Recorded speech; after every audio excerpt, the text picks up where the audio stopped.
بچیوں زندگی کی خوبصورتی ہر انسان چاہتا ہے، اور یہ صرف در مصطفیٰ سے ملے گی۔ ایک اچھا بیٹا، پہلی شکل ہے اچھا بیٹا، اور میرا نبی کہہ رہا ہے کاش میرے ماں باپ زندہ ہوتے، اور نہیں تو میری ماں زندہ ہوتی تو تم دیکھتے میں کیا کرتا۔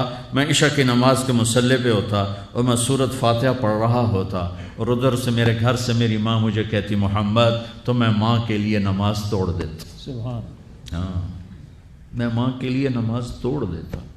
اور میرے نبی سے پوچھا گیا یا رسول اللہ قیامت کب آئے گی؟ یہ بچیاں غور سے سنیں، سارے سنو پر یہ خاص طور سے سنیں۔ آپ نے کہا اللہ کو پتہ ہے، کہ یا رسول اللہ کوئی نشانی بتا دیں۔ تو آپ نے کہا جب بیٹیاں بھی ماؤں کو ذلیل کریں گی تو قیامت آئے گی۔ جب بیٹیاں بھی ماؤں کو ذلیل کریں گی تو قیامت، ان تلد الامۃ ربتہا، جب ماں کے ساتھ بیٹیاں نوکر جیسا سلوک کریں گی، نوکرانی جیسا سلوک کریں گی تو قیامت کے نکارے پہ چوٹ پڑ کے رہے گی۔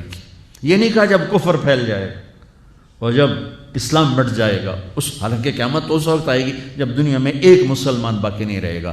یہ واقعہ کی سنگینی کو بتانے کے لیے فرمایا جب ماؤں کو ذلیل کیا جائے گا قیامت آ جائے گی۔ میرے نبی نے فرمایا عمر تیرے دور میں ایک شخص آئے گا اویس،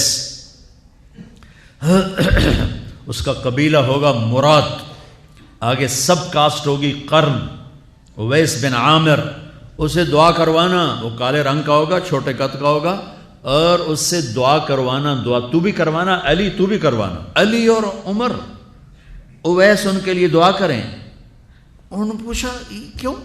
کہ اس نے ماں کی خدمت کر کے اللہ کو اتنا راضی کر دیا ہے، جب وہ ہاتھ اٹھاتا اللہ خالی نہیں لوٹاتا۔ اللہ کی قسم عمر و علی کو اویس کی دعا کی ضرورت نہیں تھی، امت کو پیغام دینا تھا کہ مائیں ذلیل ہو رہی ہیں آج، اور باپ جوان اولاد سے چھپتے پھر رہے ہیں، تو میرے رب میرے نبی نے یہ آگے پیغام دینا تھا کہ نبی ہو کر رسول ہو کر کہہ رہے ہیں کاش ماں ہوتی تو میں اس کے لیے نماز توڑ دیتا۔ آپ کو 8 عورتوں نے دودھ پلایا والدہ سمیت، ان میں ایک ام ایمن بھی ہیں، آپ کے والد کی باندی، تو گھر میں تشریف فرما تھے، ام ایمن بیٹھی تھی حضرت عائشہ، تو ام ایمن کہنے لگی یا رسول اللہ پانی تو پلا دیں، تو اللہ کے نبی ایک دم اٹھے، تو حضرت عائشہ ناراض ہو گئی، ام ایمن اللہ کے رسول کو کہتی پانی پلا، تو اور کیوں نہ کہوں میرا بیٹا ہے میں نے دودھ پلایا ہے۔ تو حضرت میرے نبی نے کہا ہاں ہاں عائشہ یہ میری ماں ہے، اس کا میں نے دودھ پیا ہے۔ آپ اٹھے، گھڑے میں سے پانی بھر کے یوں دونوں ہاتھوں سے حضرت ام ایمن کو پیش کیا جو حبشی باندی تھی، چونکہ دودھ پیا ہے تو ماں کا لفظ صادق آ گیا، تو بجائے اس کے کہ برا مناتے آپ خادم بن کے اپنی ماں کو دودھ پلانے والی ماں کو آپ نے، حضرت حلیمہ سعدیہ تشریف لائیں، آپ نے اپنی چادر بچھا کر اس کے اوپر بٹھایا۔ ہمیں پیغام دینا تھا، آنے والے زمانوں میں یہ ہونا تھا۔ سبحان اللہ۔ امام ابو حنیفہ کا نام تو سب کو معلوم ہے نا، ایک اور عالم بتاتا ہوں، عبد الرحمن بن ابی لیلہ، ان میں علمی کھٹ بڑھ تھی بہت زیادہ، آپس میں بنتی نہیں تھی، تو ابو حنیفہ جیسی ہستی جن کے کروڑوں فالوور آج ہیں، ان کی ماں کہتی نعمان یہ مسئلہ ہے جا کے عبد الرحمن سے پوچھ کے آ۔